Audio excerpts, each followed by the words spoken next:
சங்கீதம் 2ஆம் அதிகாரம். ஜாதிகள் கொந்தளித்து ஜனங்கள் விருதா காரியத்தை சிந்திப்பானேன்.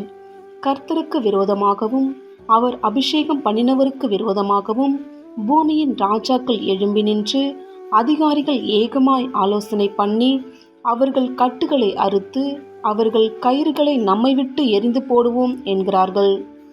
பரலோகத்தில் வீற்றிருக்கிறவர் நகைப்பார், ஆண்டவர் அவர்களை இகழுவார். அப்பொழுது அவர் தமது கோபத்திலே அவர்களோடே பேசி தமது உக்கிரத்திலே அவர்களை கலங்க பண்ணுவார். நான் என்னுடைய பரிசுத்த பர்வதமாகிய சீயோன் மீதில் என்னுடைய ராஜாவை அபிஷேகம் பண்ணி வைத்தேன் என்றார். தீர்மானத்தின் விவரம் சொல்லுவேன். கர்த்தர் என்னை நோக்கி, நீர் என்னுடைய குமாரன் என்று நான் உம்மை ஜனிப்பித்தேன், என்னை கேளும். அப்பொழுது ஜாதிகளை உமக்கு சுதந்திரமாகவும் பூமியின் எல்லைகளை உமக்கு சொந்தமாகவும் கொடுப்பேன். இருப்பு கோலால் அவர்களை நொறுக்கி குயக்களத்தைப் போல் அவர்களை உடைத்து போடுவீர் என்று சொன்னார். இப்பொழுதும் ராஜாக்களே, உணர்வடையுங்கள். பூமியின் நியாயாதிபதிகளே, எச்சரிக்கையாயிருங்கள்.